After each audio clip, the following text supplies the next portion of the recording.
YouTube. Today's video is a part of the virtual homeschool co-op. This is the series done by Just So Trish, and it's just, the goal of this is to get a bunch of people together, YouTubers and bloggers, to kind of show how we homeschool and what we do.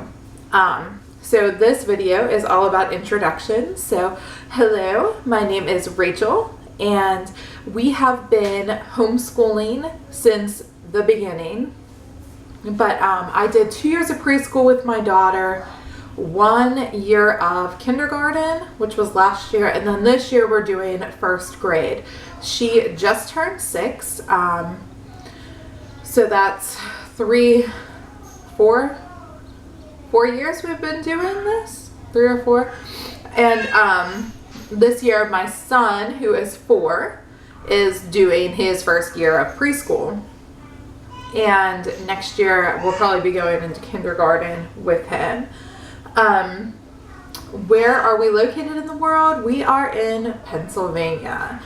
I'm not going to really go into that too much. We're closer towards the Pittsburgh side of Pennsylvania, but that's where we are. And our approach to homeschooling, I have undergone so many changes with my approach to homeschooling my children. Before becoming a stay-at-home mom, I was a substitute teacher, and I had my degree in secondary education.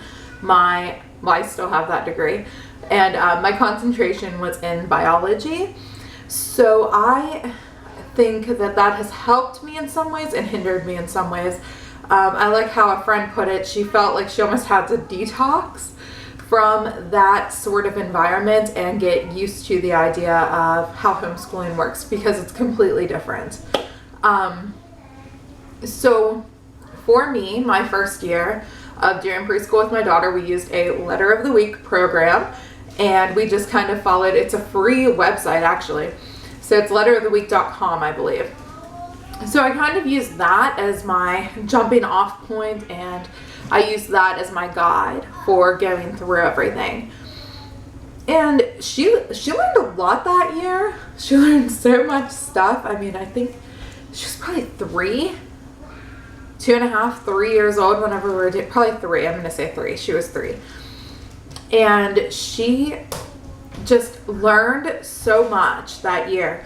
And I think it was partially because of that program, but I also think it's just that age. They're learning so quickly. Whenever she was 4, I did a Montessori kind of style approach, at least for the first half of the year. And then I became exhausted from trying to put together all of these things and do all these magical learning moments with her. And that just really ran me down. So I ended up kind of still doing some of the Montessori activities, especially whenever it comes to math. And I still do use some of those concepts with her and with my 4-year-old. And then last year we were doing kindergarten whenever she was 5. And we did, I don't know, I was pretty much unschooling at that point, with some hints of Charlotte Mason and Montessori, and just very eclectic, but definitely leaning towards unschooling. And again, last year, I mean, she just really blossomed from the beginning of the year to the end. Within the first few months of homeschooling, she was starting to read, and now she is just a very fluent reader. It's amazing to hear her read and to watch her read.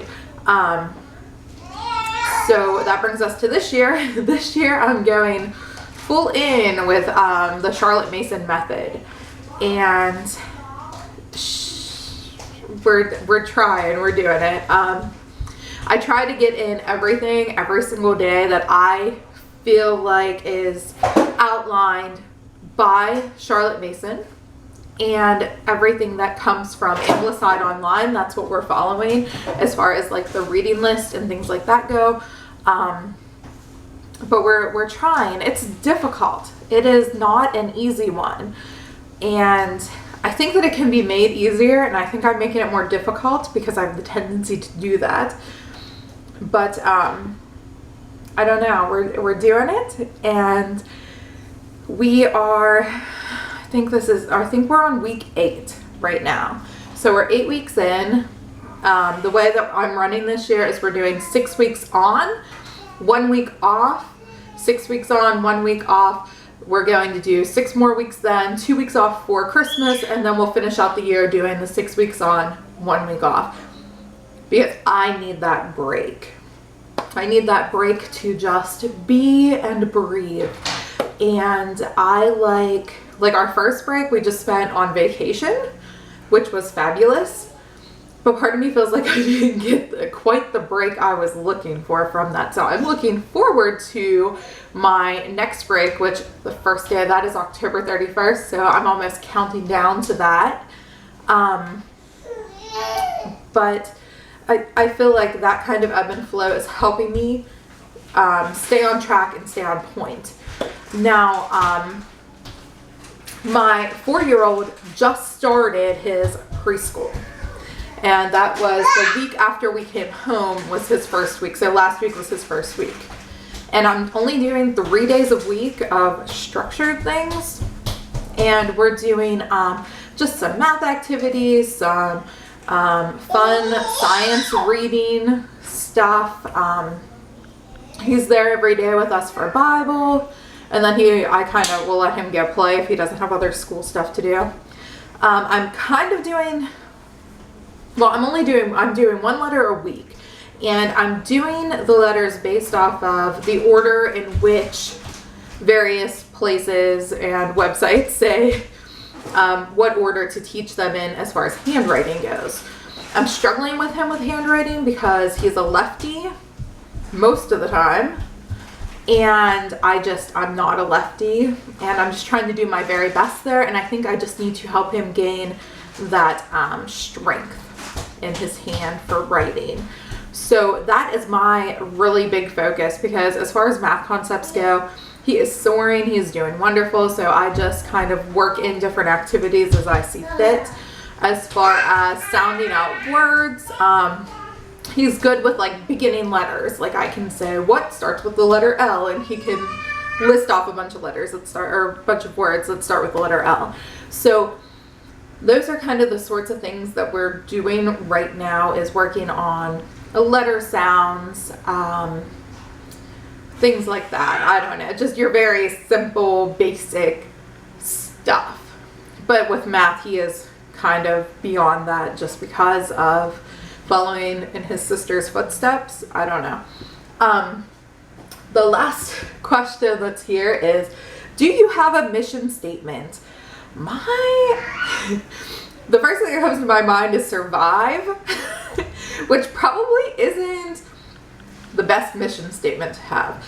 But I know that my goals with homeschooling are God first, God and Bible first and foremost.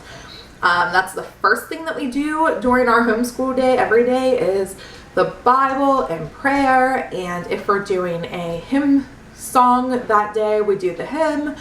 And then we go into everything else. So God first and foremost.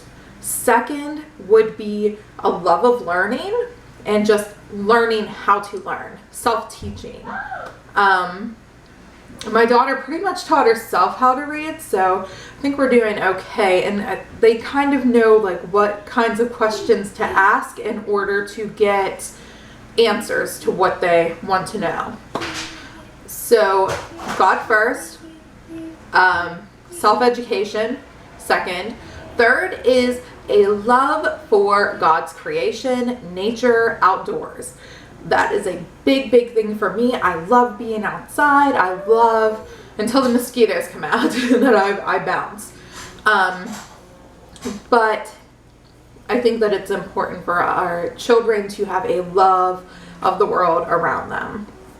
So those are my 3 big points that I'm trying to instill in them at this point. And that's it. So this is probably a 20-minute long video. At least it feels like it. It might only be 5. I don't know. So I'm going to go ahead and wrap it up, and thank you so much for watching. I will link the virtual homeschool co-op website below, and go there to check out what other homeschoolers have to say on this topic. Thank you for watching.